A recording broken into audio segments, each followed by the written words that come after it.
అందరికీ నమస్కారం. నా పేరు Archana. Welcome to mysterious stories. ఈరోజు కథ నువ్వే నా శ్వాస. హలో మౌని, ఏంటి ఈరోజు లేటుగా వచ్చావు? కొంచెం ఇంట్లో లేట్ అయింది విహాన్. సర్లే, క్లాస్ టైం అవుతుంది పద అంటూ అక్కడి నుండి వెళ్తుంటే మౌని అని పిలిచాడు. హా విహాన్, నీతో కాస్త మాట్లాడాలి. ఏంటి చెప్పు. ఇప్పుడు కాదు, ఈవినింగ్ రెస్టారెంట్ పోదాం. ఏంటి రెస్టారెంటా? నేను రాను. మా బావకి తెలిస్తే కోపడతాడు. ఏ విషయమైనా ఇక్కడే మాట్లాడేసి నేను ఎక్కడికి రాను అని అక్కడి నుండి వెళ్ళిపోతుంటే మౌని, ప్లీజ్ కనీసం కాలేజ్ అయిపోయిన తర్వాత కలు, నీకోసం ఇక్కడే వెయిట్ చేస్తుంటాను అని చెబుతుంటే అతన్ని క్షణం చూసి అక్కడి నుండి వెళ్ళిపోయింది మౌని. వెళ్తున్న తనని అలాగే చూస్తూ ఉండిపోయాడు. హాయ్ మౌని, నీకోసమే వెయిట్ చేస్తున్నా. పదవే, క్లాస్ టైం అవుతోంది. ఎందుకింత లేట్ అయింది? ఇంట్లోనే లేట్ అయిందే, పద వెళ్దాం అంటూ ఇద్దరు క్లాస్కి వెళ్ళిపోయారు. విరాట్ గుండెలపై హాయిగా నిద్రపోతున్న తనని కళ్ళు తెరిచి చూసి చిన్నగా నవ్వుకుంటూ, మొండి, నన్ను సాధించే వరకు నిద్ర కూడా పోలేదు కదే, పట్టుదలతో నన్ను సాధించుకున్నావు అంటూ ఆమె తలపై ముద్దు పెట్టి మెల్లగా బెడ్ మీద పడుకోబెట్టి ఫ్రెష్ అవ్వడానికి వాష్రూమ్కి వెళ్ళిపోయాడు. ఫ్లైట్ టికెట్స్ బుక్ చేశాను, రేపే బయలుదేరాలి. అత్తయ్యతో మాట్లాడారా? మామ్ ఏమంటుంది? హ్యాపీగా ఫీల్ అవుతుంది కానీ అదే, తనకి ఇన్ఫర్మేషన్ అందించాలిగా అనింది దీనికి టై కడుతూ. నువ్వు చెప్పు, నాకు ఆఫీస్కి టైం అవుతుంది. పద, బ్రేక్ఫాస్ట్ చేసి నేను వెళ్ళిపోతాను. 10 days ఆఫీస్లో ఉండనుగా అఫీషియల్ అనౌన్స్మెంట్ చేయాలి అంటూ సీతని తీసుకొని కిందకెళ్ళాడు ధీర్. ఇక అతనికి బ్రేక్ఫాస్ట్ వడ్డించి పక్కన కూర్చుంది. నువ్వు కూడా నాతో పాటు తినొచ్చుగా. పర్లేదండి, మీరు తిన్నాక తింటాను అంటూ ప్లేట్లో చట్నీ వేసింది. ఇక అతను తినేసి వెళ్ళొస్తాను సీత, బ్యాగ్స్ ప్యాక్ చేయి, రేపు టైం ఉండదు అని చెప్పి అక్కడి నుండి వెళ్ళిపోయాడు. ఏమైంది సీత, దేనికి టైం ఉండదు అంటున్నాడు అంటూ కిందకు వచ్చింది సావిత్రి. అది అత్తయ్య, ఆ విషయం గురించి నేనే మీతో మాట్లాడాలనుకుంటున్నాను. ఏ విషయం? రేపు అని సిగ్గుపడింది కళ్ళు కిందకు దించి. నవ్వుతూ, హనీమూన్ వెళ్తున్నారా అని అడిగింది. అవునత్తయ్య. దానికి ఇంత సిగ్గుపడాలా? నేనే చెబుదామనుకున్నాను వెళ్ళమని, కానీ ఈ గొడవలో పడి మరిచిపోయాను. ఓకే, సంతోషం అనింది. కళ్ళు తెరిచి చూసిన గీతకి విరాట్ కనిపించలేదు. ఎక్కడికి వెళ్ళారు అనుకుంటూ చుట్టూ చూసింది.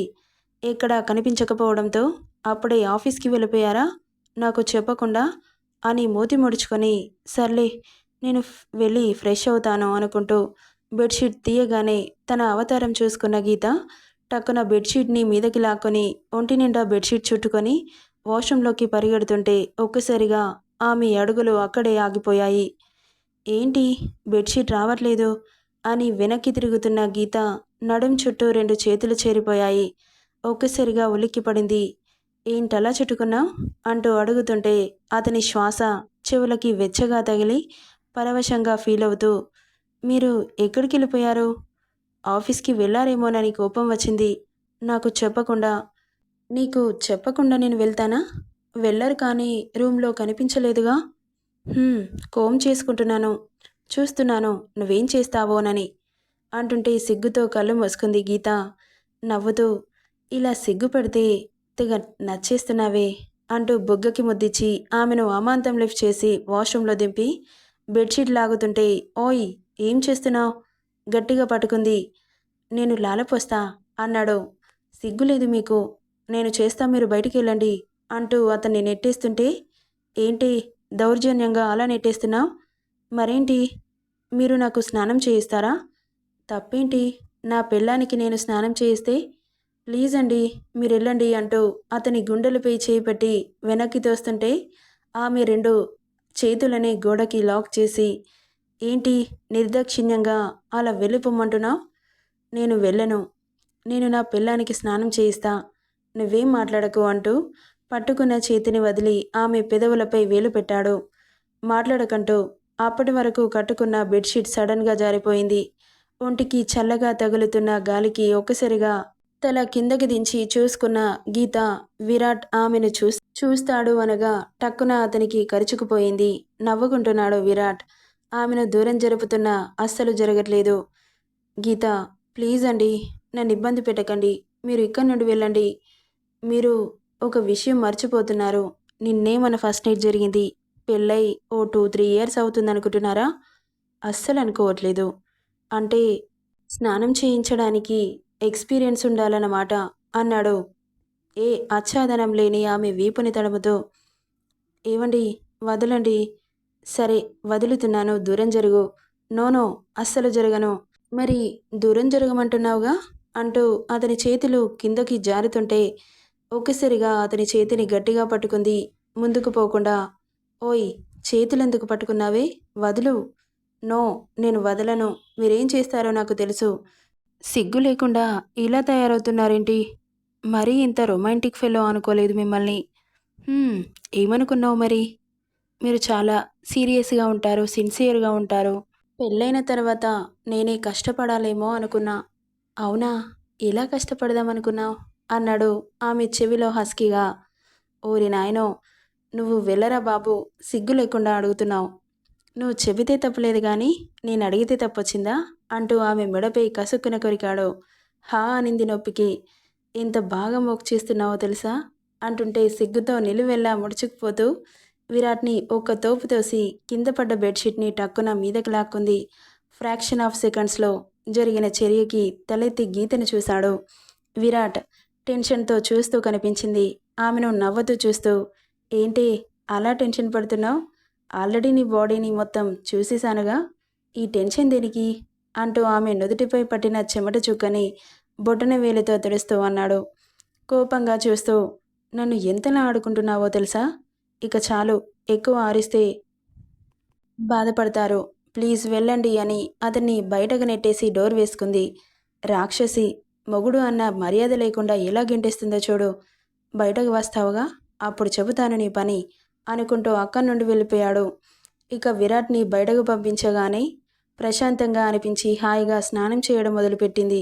బాడీ పెయిన్స్గా అనిపిస్తుంటే హాట్ వాటర్ శరీరంపై పడి హాయిగా అనిపించింది. ఇక చాలాసేపు జలకాలాడి బయటకు వచ్చింది గీత. చెప్పు విహాన్, ఏదో మాట్లాడతా అన్నావుగా? అది మౌని, ఎలా చెప్పాలో అర్థం కావట్లేదు. ఎలా చెబుతావు? నోటితో చెప్పు అనింది. తల తిప్పి షార్పుగా చూశాడు. సర్లే, ఎలాగో ఒకలాగా చెప్పు. కారు వస్తే నేను వెళ్ళిపోవాలి. ఇలా చెబుతున్నానని నా మీద కోపం పెంచుకోకు. ఏం పెంచుకోను, ముందు చెప్పు.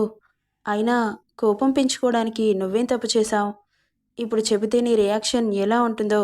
ఏం పర్లేదు చెప్పు. అది ఐ లవ్ యూ అన్నాడు విహాన్. ఇలాంటిదేదో ఉంటుందని ఎక్స్పెక్ట్ చేసిన మౌని అంతగా ఆశ్చర్యపోలేదు. అనుకున్నా ఇలాంటిదేదో చెబుతావని. అయినా ఇప్పుడు మన ఏజ్ చాలా చిన్నది.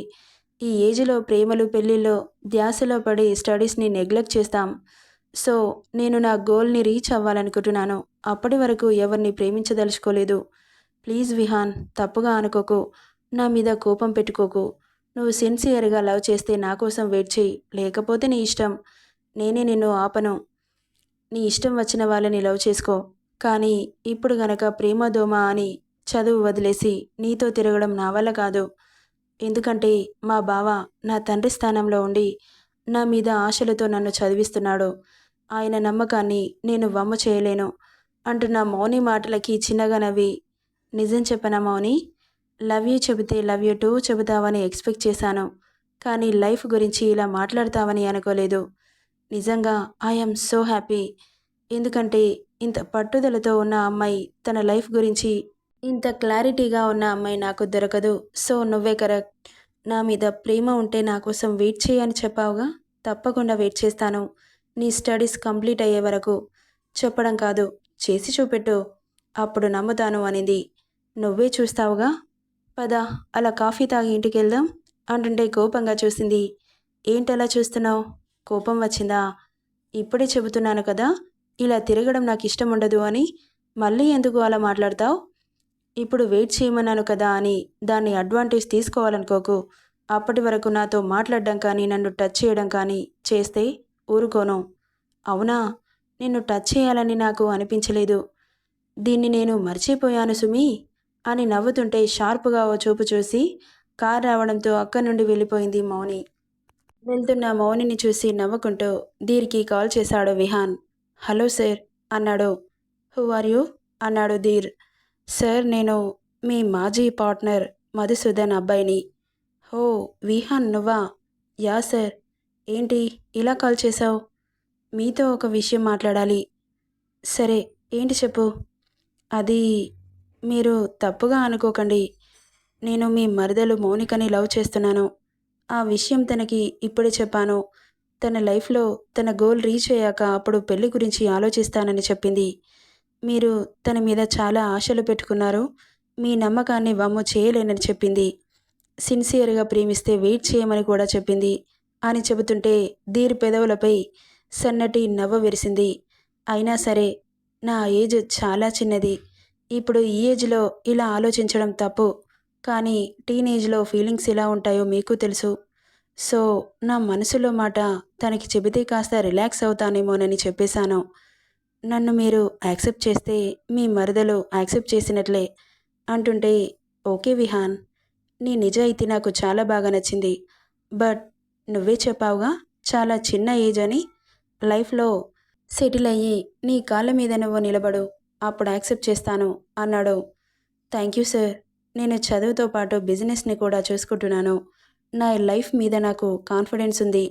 నేను లైఫ్లో త్వరగా సెటిల్ అయ్యి మౌనికని పెళ్లి చేసుకుంటాను. Very good. కాన్సన్ట్రేషన్ తన మీదకి వెళ్లకుండా నీ లైఫ్ మీద ఫోకస్ చేయి. నువ్వు కోరుకునేది ఎక్కడికి వెళ్ళదు అని చెబుతుంటే, thank you sir, thank you so much అని చెప్పి కాల్ కట్ చేశాడు.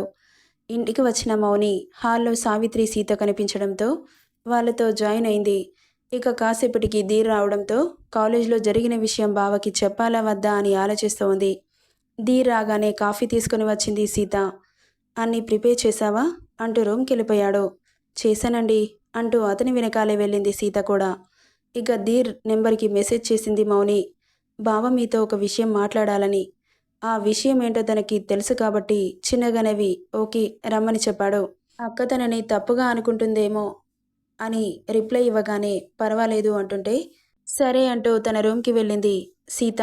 నెక్స్ట్ డే వెళ్లాల్సిన థింగ్స్ సర్దుతో కనిపించింది. ధీర్ వర్క్ చేస్తూ కనిపించాడు. అక్క అని పిలిచింది. ఏంటి మౌని ఇలా వచ్చావు?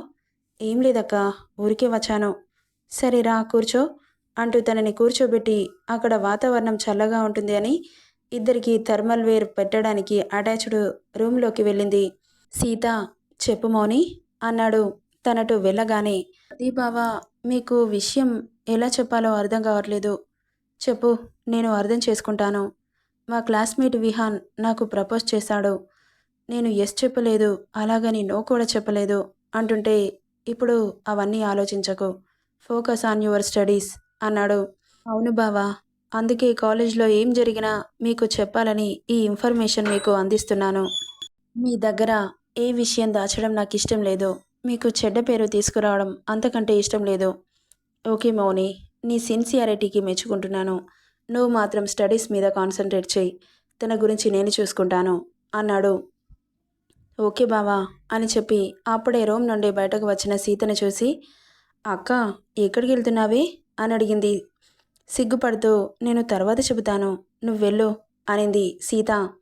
ఇక మౌని మళ్ళీ ప్రశ్నించలేదు. వాళ్ళ ప్రైవసీకి డిస్టర్బెన్స్ ఎందుకని అక్కడి నుండి కిందకి వెళ్ళిపోయింది. నెక్స్ట్ డే మార్నింగ్ రెడీ అయి కిందకి వచ్చిన ధీర్, సీత బయలుదేరదామని అందరికీ బాయ్ చెప్పి ఇంట్లో నుండి బయటకు వస్తుండగా సడన్గా కళ్ళు తిరిగి కింద పడబోతుంటే పట్టుకున్నాడు ధీర్. నెక్స్ట్ పార్ట్లో ఏం జరుగుతుందో చూద్దాం. ఈ స్టోరీ ఎలా ఉందో కామెంట్ చేయండి guys. Thank you for listening.